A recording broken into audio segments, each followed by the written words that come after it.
Human trafficking is the second largest and single fastest growing illegal industry in the world. As many as 27 million people are trafficked internationally and domestically, bringing in $32 billion annually, making it highly lucrative and attractive to perpetrators. The victims, who are usually women and young children, are kidnapped, beaten, and coerced into a variety of activities ranging from sexual services to forced labor. This egregious human rights violation completely strips the victims of their liberties and often their lives. Human trafficking is modern-day slavery.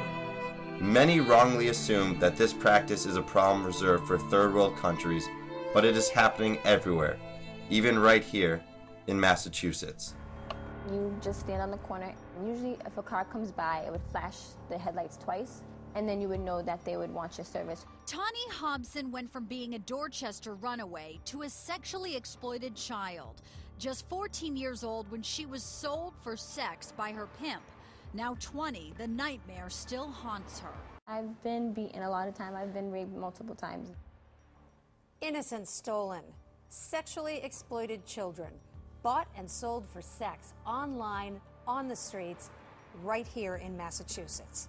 Experts say human trafficking is very hard to prosecute, even harder to track. Of interest or knowledge about this, I think I would venture to say that no one is in favor of human trafficking, but I do think because it seems such both an enormous problem and one that maybe isn't so urgent or not on our front steps, that this is not a new topic on Beacon Hill, but I do think that this is the year with some confluence of events around Craigslist and the efforts that we've seen and bringing to bear a simple concept that I bring as a former prosecutor. Back in the early 90s, I headed up in Middlesex County Child Abuse Prosecution Unit, and we began to see young women, many of whom came in as defendants. One of the fatal shortcomings of the current laws is that they fail to distinguish the difference between a willing participant in the sex trade and a powerless victim. The latter are often charged with the crime of prostitution, and even after being liberated from their original captors, they become the victims of the Commonwealth's archaic, illogical legal system. This is the result of the lack of human trafficking laws in Massachusetts. Fortunately, the anti-human trafficking bills filed in the current legislative session will help put an end to this. No longer will women and children have to be seen as defendants, but they can be properly identified as the victims that they really are. The victims have already suffered enough. Massachusetts is one of the last states in the country that has not yet passed a state law to help the victims and make human trafficking a focal point of law enforcement efforts.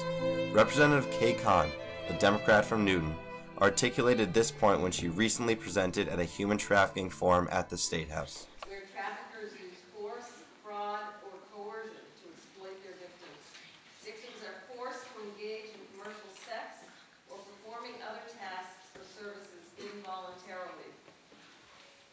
There are approximately 17,000 victims of human trafficking that enter the United States each year. In recent years, trafficking laws were passed to provide protection and assistance for victims in an effort to combat the problem of trafficking in persons. These laws have been passed, there have been laws passed now in 43 states, but Massachusetts is not one of them.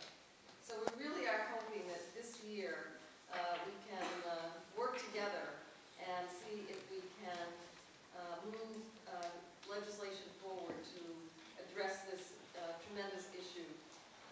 We have many different forms of human trafficking: sexual exploitation, labor exploitation, servile marriages, and child sex tourism. Last year in Massachusetts, 77 calls were made to the National Human Trafficking and Resource Center from 26 different towns and cities, a figure which points to the ubiquitous spread of this practice in our state. Some say that the numbers are not daunting enough for drastic action. However, irrespective of the quantity of the crime, it is its nature that necessitates its abolition. H. 2850, filed by Eugene O'Flaherty, House Chairman of the Joint Committee on the Judiciary, will implement a legal framework that will assist victims and punish perpetrators and will not drain the state's coffers. It is a morally and fiscally responsible piece of legislation that must be passed. The greatest obstacle that the bill faces is a lack of publicity, a detriment that can be overcome with your help. Please increase awareness of this human rights violation by speaking with your friends, family, neighbors, and acquaintances about its existence in our Commonwealth. Call your local representative to support this bill, H 2850. Together, we will expose this problem and help to solve it.